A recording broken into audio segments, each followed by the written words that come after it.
Hi friends, welcome back to my channel. ఈరోజు వీడియోలో instant టమాటా పచ్చడి ఎలా తయారు చేసుకోవాలో చూపిస్తాను. దీన్ని మనం ఒకసారి తయారు చేసి పెట్టుకుని ఫ్రిడ్జ్లో పెట్టుకున్నామంటే ఇడ్లీలోకి, దోశ, చపాతీ, రైస్లోకి చాలా టేస్ట్గా ఉంటుంది. సో దీన్ని ఇప్పుడు ఎలా తయారు చేయాలో చూద్దాం. ముందుగా టమాటాలని బాగా వాష్ చేసుకొని ఒక గిన్నెలో వేసుకొని మనం ఇలా ఫస్ట్ వాటిని బాగా ఉడికించుకోవాలి. ఉడికిన తర్వాత వీటిని పక్కన పెట్టుకోవాలి, చల్లారి పెట్టుకోవాలి.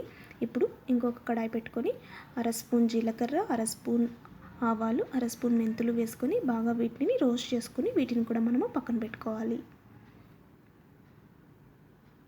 ఇప్పుడు అదే కడాయిలోకి ఎండుమిరపకాయలు వేసుకొని వీటిని కూడా బాగా రోస్ట్ చేసుకోవాలి.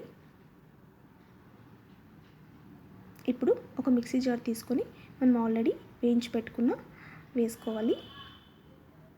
తర్వాత ఇందులోకి ఎండుమిరపకాయలు కూడా వేసుకొని బాగా మనము పౌడర్ చేసుకోవాలి.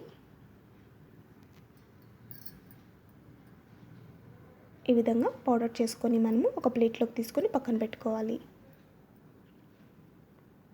ఇప్పుడు అదే మిక్సీ జార్లోకి ఇలా టమాటాలు మనం ఉడికించుకున్నాం కదా, వాటి పొట్టు తీసేసి బాగా చల్లారిన తర్వాత ఈ టమాటాలన్నీ మిక్సీలో వేసుకొని టమాటా ప్యూరీ లాగా మనము చేసుకొని సిద్ధం చేసుకోవాలి.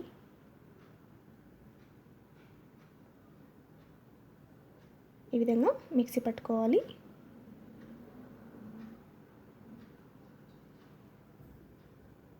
ఇప్పుడు ఇందులో టమాటా పొట్టు తీసేసుకొని మనము ఈ రసంతో మనము బాగా రసం చేసుకున్నామంటే చాలా టేస్ట్గా ఉంటుంది.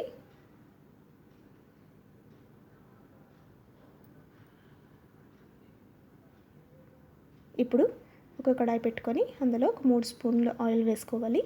మనం ఇప్పుడు పోపు పెట్టుకుంటున్నాం కాబట్టి ఇందులోకి జీలకర్ర, ఆవాలు, పచ్చెనగపప్పు, మినపప్పు వేసుకోవాలి. అలాగే ఇంగువ వేసుకోవాలి. అలాగే దంచి పెట్టుకున్న వెల్లుల్లిని కూడా వేసుకోవాలి.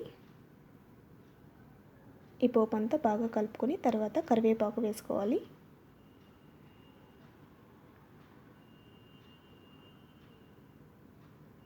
ఇప్పుడు పోపు అంతా బాగా ఫ్రై అయిన తర్వాత ఇందులోకి మనము ఆల్రెడీ మిక్సీ పట్టుకున్న టమాటా ప్యూరీని వేసుకొని బాగా కలుపుకోవాలి.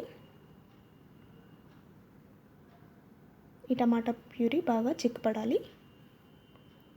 ఇందులోకి మనము ఆల్రెడీ గ్రైండ్ చేసి పెట్టుకున్న పౌడర్ వేసుకోవాలి. పౌడర్ వేసుకొని ఒక్కసారి బాగా కలుపుకోవాలి.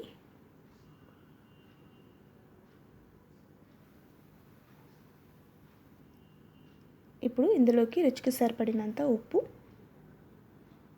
పసుపు వేసుకొని ఇవంతా బాగా మిక్స్ అయ్యే విధంగా మనము కలుపుకోవాలి. కలుపుకొని ఒక 5 నిమిషాల పాటు లో ఫ్లేమ్లో బాగా ఉడికించుకోవాలి. ఇప్పుడు చూసారా, ఆయిల్ బాగా పైకి తేలింది.